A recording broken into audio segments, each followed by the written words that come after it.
léegi nag français yi gis ni jaay nañu uranium bi Uramine. Tu sais ce qu'ils ont fait? Ils ont racheté Uramine ci boppam. Areva a racheté la société ba muy tudd Areva. Ils ont changé de nom maintenant. Ils ont racheté la société Uramine pour mettre la main sur les réserves de Kédougou. Donc nos réserves d'uranium sont françaises déjà. Donc ñoom je crois qu'il s'appelle Orano maintenant teg nañ ci Orano oui. Donc au Baou laa doon xool ci sama téléphone c'est l'entreprise chinoise qui a gagné le gisement de Simandou qui est d'une capacité de 2 milliards 700 presque 3 milliards de tonnes et loolu c'est un projet déjà en cours. Donc américains yi bu ñu gaawantuwul du ñu am dara ci partenariat bi lu dul ay contrats d'ingénierie et de services. Parce qu'ils se contentent de contrats d'ingénierie et de services. Parce que dans le parapétrolier, y a Halliburton qui réalise des forages, parfois par sa filiale KBR, Kellogg Brown & Root. Il y a Black Hawk qui fait aussi du drilling, c'est des Américains également. Il y a Black Rhino, c'est des bateaux plateformes de drilling qui étaient dans le Sangomar. Nous avons fait les 26 forages de Sangomar. Nous liggéey dans les plateformes là, nous avons fait aussi du drilling. Il y a le catering, il y a beaucoup de services parapétroliers, des contrats d'ingénierie, y compris maintenant la sécurité navale, dont on parlera parce que les faits c'est inacceptable. On veut privatiser la sécurité navale. Donc nous avons contrats, les contrats parapétroliers. Et Cosmos? Cosmos, c'est américain. Oui. Cosmos, c'est le senior. Donc, moi, am GTA à Kayar. Mais Woodside, they utilisait également l'expertise américaine par Halliburton, KBR, Black Rhino, Black Hawk. C'est des compagnies américaines qui font du forage. Donc, légui, pour me recentrer un peu, qu'est-ce qui reste? Xam nañ ni Chine bu duggee fii mais Elon Musk kan moo koy concurrence fi mu nekk nii les voitures électriques kan moo ci teg tànk fi mu nekk nii c'est la Chine. Les voitures électriques c'est le lithium. C'est aussi le manganèse. C'est aussi le coltan. Donc loolu avenir proche la ñu ngi ci déjà parce que Union européenne voté na benn loi interdisant les voitures thermiques yi jël essence ak gasoil à partir de 2035 dootul daw sauf les gros porteurs. Donc loolu déjà ñu ngi préparer cette transition à l'électrique ci côté voitures yi. Donc dañuy soxla ay batteries yu bëri. C'est à base de lithium. Sénégal am nañu 20 gisements de lithium. 20. benn permis la ñuy joxe en 2017 te permis boobu war nañ ko xoolaat à une société qui s'appelle New Energy Investment. mës nañ fi wane ce contrat là bi Sophie Gladima joxe woon. ci conditions yi ñu war a xoolaat aussi mais à part boobu gisuma benn permis lithium bu ñu joxe te périmètre Kédougou yëpp lithium la nobium ak thorium parce que thorium ak nobium ay minerais associés wu lithium lañu te yooyu yëpp aussi moo ëpp sax valeur thorium lithium ci kanam tuuti ci kanam tuuti kenn dootul wax lithium. bu thorium génnee bu ñu liggéeyee thorium bi parce que la Chine est en train de mettre sur pied des centrales à sel fondu pour le thorium. Des petites unités. kon tey jii États-Unis lan moo ko dese dans cette course aux ressources naturelles d'Afrique. Mais dëkk yi mu choisir pourquoi mu choisir dëkk yi parce que ñoo fi des. Gabon nekkul ci suñu espace bokkuñu bassin sédimentaire. Non. Congo il a déjà signé. Gabon il y a aussi du bois aussi. Am na ay ressources forestières. Beaucoup de bois, oui. Il y a beaucoup de pétrole qui est hors de contrôle et ils sont pas nombreux. Donc tey jii États-Unis dafa bëgg a buuxante ak Chine ak Russie pour am sa part de nos ressources naturelles. Ngalla nañ ko def ci jàmm def ko ci yoon maanaam ci droit international. bañ ko def ci jaayante doole ak siif ak guerre. Parce que le Sénégal est un pays stable. donc loolu laay attirer attention autorités yi. Mais ce serait bien balaa may dem. balaa ñu may dem plus en profondeur je veux dire nga lire le compte rendu de l'audience de Trump. ak Trump li mu wax. mu nekk presque une relance. parce que traduire nañ ko en français je crois que loolu ça mettra un peu d'eau dans mon moulin. qui commence à coincer. C'est ça. C'est ça parce que il y a eu déjà des échanges yoo xam ne dox na diggante le président de la République comme ni ko le premier ministre defee woon en Chine ne demuñu pour quémander demuñu pour ñaan quoi que ce soit mais nous sommes venus avec des projets et le président de la République est également parti aux États-Unis avec des projets, des opportunités d'investissement pour les investisseurs américains ak dans différents domaines d'ailleurs lu jëm ci wàllu tourisme wàllu ressources naturelles yi également wàllu énergie ak yeneen fànn yoo xam ne les investisseurs chinois mën nañu déployer wu. doo ko lire français ñu traduire ko wala je pense que tu es en train de chercher le texte. Non, je l'ai. Voilà donc déjà damay ñëw ci le président de la République. Le président Bassirou Diomaye Faye bi nga xam ne moom ñëw na ci ressources yi nga xam ne réew mi amee na ko. D'abord il a signalé parce qu'il faut dire également Clédor que anam bi nga xam ne moom le président de la République ñëwee au pouvoir anam la boo xam ne ça a séduit le président américain. Tout à fait. Quand il a pris connaissance de son parcours depuis opposition ba bu muy ñëw ci nguur gi. Mais le président de la République moom dafa xam le ne Sénégal bi nga xam ne mu ngi koy jiite depuis fukki weer ak juróom-benn. moom dafa bëgg rek rassurer investisseurs américains yi. ci environnement réglementaire bi nga xam ne. c'est très favorable aux investisseurs. xam le na également que ni Sénégal am na ay opportunités yu exceptionnelles. ni mu ko waxee ba ci lu jëm ci potentiel minéral am. Grâce aux entreprises américaines moom nee na Sénégal daf jot na découvrir du pétrole et du gaz yoo xam ne mën nañ ko exploiter pour mën a dooleel économie bi te itam mën nañ nous avons pu le faire avec les entreprises américaines naturellement beneen bi aussi mooy que ni interpellé na ko ci fànn yu bëri ñëwaguma ci bi nga wax de dama bëgg ñëw ci je suis tout oui.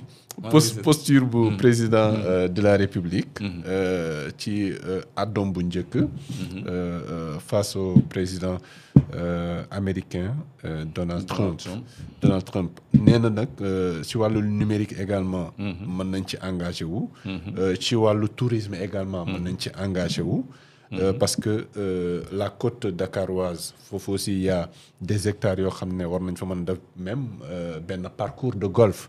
Il a cité ça. Donc voilà opportunité de manière générale. yi nga xam ne ça s'offre aux investisseurs américains. Maintenant bu ñu ñëwee ci li nga xam ne mooy.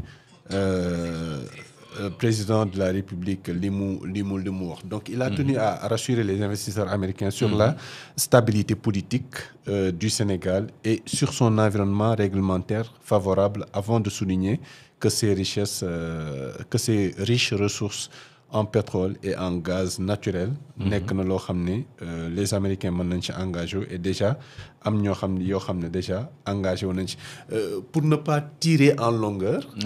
On peut tirer en longueur s'il le faut. On tire en longueur. Téléspectateurs yi tey il faut ñu patienter tuuti parce que il faut ñu dem ci carrément quoi. ñu dem ci carrément. Voilà donc moom le président de la République voilà ce qu'il a présenté en fait donc. li ñu am ci ay opportunités sur le plan pétrole gaz sur le plan investissement par rapport ak wàllu tourisme bi mais ñun li ñu intéressé particulièrement ci dans le cadre de l'émission ce sont les ressources naturelles et le président a dit venez acheter notre gaz notre pétrole et notre lithium ouais donc sànq ñu ngi doon nekk di wax lu jëm ci wàllu lithium bi mais déjà est-ce qu'on doit seulement se limiter à vendre aux États-Unis. That's the question. Qu'est-ce qu'il y a à faire de plus? That's the question. Léegi même ma compléter la en lisant ce qui s'est dit. Donald Trump a cependant donné la couleur d'emblée sur les raisons principales de ces invitations, qualifiant devant la presse les 5 pays d'endroits dynamiques, avec des terres de très grande valeur, de super minerais, de grandes réserves de pétrole et des gens merveilleux. Des gens merveilleux, bon, c'est pour dire il y a un grand potentiel économique en Afrique, comme peu d'autres endroits, à bien des égards, a-t-il déclaré. C'est Trump qui parle toujours. Donc il y a un grand potentiel économique en Afrique, comme peu d'autres endroits, à bien des égards. Donc, depuis son retour à la Maison-Blanche, Donald Trump prône une diplomatie basée sur des principes. Il veut accroître d'abord l'implication des États-Unis. Il veut accroître l'implication des États-Unis. Et il a mis la question des minerais au centre des négociations avec de nombreux États étrangers. Il a mis la question des minerais au centre des négociations de nombreux États étrangers, comme l'Ukraine, ou dans le cadre de l'accord entre le RD Congo et le Rwanda. C'est ça. Donc, nee naa la fii ba muy jubóole RD Congo ak Rwanda. lu gaaw xaatim na ci ay contrat pétrolier et minier. parce que foofu am na coltan benn matière bu important ci affaire batterie ak ay puces. il y a la guerre des semi-conducteurs là gis nga ce que ça pose comme problème. En dehors du coltan il y a le cobalt aussi qui est abondant là-bas en Guinée. plus l'or et tous les minerais yi am foofu en plus du pétrole. kon tey jii c'est pas fini, hein? Il dit pétrole, or, manganèse. Donc, pétrole, or, manganèse, ça les intéresse. Keroog waxoon nañ ci manganèse fii lan lay jëriñ parce que dañ koy rax ak yeneen métaux yi pour mu am beaucoup plus de rigidité. Mais dañ koy utiliser également dans la composition des batteries. En dehors du lithium. Donc tey jii Trump dafa affiché carrément ni li ko intéressé Afrique. mooy suñu minerai. Suñu président comprendre carrément ni li tax ñu woo ko foofu. mooy suñu minerai mu ni ñëw leen jël suñu lithium jënd suñu lithium suñu gaz ak suñu pétrole.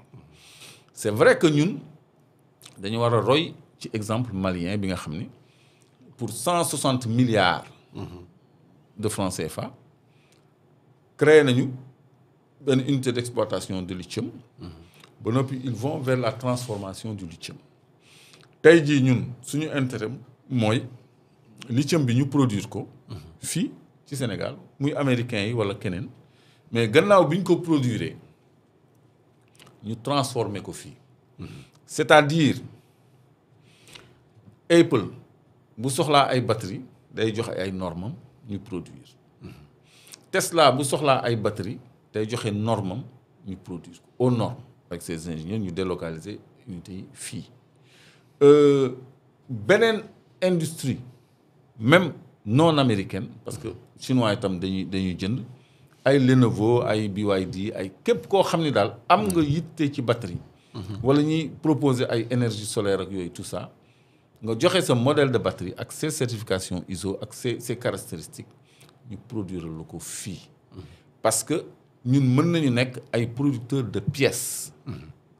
ci lithium bi mën nañ ko nekk ci zircon bi parce que l'écran d'un téléphone cette fine feuille là mel ni plastique c'est fait à base du zircon. C'est du zircon moom moo am le caractère tactile c'est des verres spéciaux. donc ñi defar ordinateur ay moniteur ak ay téléphone de n'importe quelle marque mën nañu defar fii les produits yi ñu soxla exporter ko ñiy def pièces détachées téléphone dañuy importer beaucoup d'écrans de Chine et puis Chine amul zircon ñun ñoo ko am mais ñoom dañ koy defar foofu jaañu ko benn feuille bi rek dañ la koy jaay 30 000 pour poser la ko sa téléphone. affaire bu ndaw nii. effectivement donc yooyu yëpp ñun mën nañ ko def plus les écrans plats de télévision et tout ça c'est des verres spéciaux hein. Tout ça c'est fait à partir du zircon nit ñi xamuñu ko donc loolu mën nañu dem dans la transformation président. Plutôt que dans la vente à l'état brut de notre lithium Bon, le gaz, on peut le vendre à l'état brut. Mais Parce que le gaz n'a pas de transformation à subir. Est-ce que le produit fini, peut-être? Non, venez acheter notre lithium. Venez acheter notre gaz, d'accord. Le gaz, on le liquéfie, on le vend. On le vend à l'état liquide. Oui. Venez acheter notre pétrole, d'accord. Gannaaw bu ñu satisfaire suñu diisoo les besoins de la consommation intérieure. Là, je suis d'accord. Mais les minerais qui peuvent être transformés et qui doivent être transformés, dañuy def suñu kéem kattan pour ñëw transformer ko fii. Mais c'est pour dire que ce sommet-là, c'est pas politique, c'est pas diplomatique. C'est C'est hautement même pas stratégique. économique, c'est minier. moo tax ñu koy traité fii. Donc moo tax ma wax le bassin sédimentaire. Potentiel bi nga xam ni dëkk yi révélé nañ ko. Mais c'est pas un secret pour les Américains, pour les États-Unis. Parce que je rappelle que fii ci benn émission bu yàgg, ça fait plusieurs mois, on avait dit que un fonctionnaire de la Banque mondiale, Paulo Dessa, avait répertorié toutes les ressources naturelles d'Afrique. Tuddee woon ko, je crois, la carte à 1 milliard. Je crois que Moustapha va nous le rappeler. nga xam ni potentiel bi ñu am yëpp daf ci nekk ñoom xam nañ ko ba pare. Ils ont travaillé sur ça. Ils ont cartographié toutes les ressources naturelles d'Afrique ci benn répertoire. boo xam ni ñoom ñoo koy partagé parce que ñoom ñoo yor satellite yi ñoo mën a def télédétection ñoom ñoo mën a def campagne aéromagnétique pour affiner la télédétection. Donc ñoom ñoo am base de données yi. Même BRGM français sax li mu yor ci suñu ay données géologiques yaa ngi doon dégg Birame Souleye doon réclamer pour ñu jox ñu suñu ay données géologiques. fi mu nekk nii nag loolu c'est du njëkkal boobu yooyu avant indépendance la woon. Mais fi mu nekk nii dans les années 2000 et quelques, il y a la carte à 1 milliard commanditée par la Banque mondiale, par un expert de la Banque mondiale qui s'appelle Paulo Dessa, un spécialiste. Et je crois que traité woon nañ ko fii, je crois que Moustapha peut nous rappeler ça. ñoom donc li ñuy wut dañ ko xam ba pare. li ñu bëgg dañ ko xam ba pare. léegi nag ils essayent dañu tënk comme la géologie n'a pas de frontières ñu bëgg comme interlocuteur une instance supranationale au lieu ñuy wax ak benn état fii wax beneen état fii wax beneen état fii dañuy wax ak Union africaine pour que Union africaine décide à la place des États pour ce qui est des ressources naturelles qui sont à cheval entre deux frontières souvent parce que géologie xamul frontière. Donc le bassin de Taoudéni est une illustration entre trois pays. Le gisement GTA est une illustration entre deux pays. Le bassin Guinée-Bissau, etc. est un exemple parce que aussi entre deux pays. On peut écouter. Allons-y. On va revoir l'élément. C'était dit ici. Moussa sur le Fane plateau de ressources naturelles. Bu ko defee ñu ñëwaat ci plateau bi. En dehors du direct, je reçois une question anonyme. Oui. Mouné, que peut-on comprendre de la carte à 1 milliard?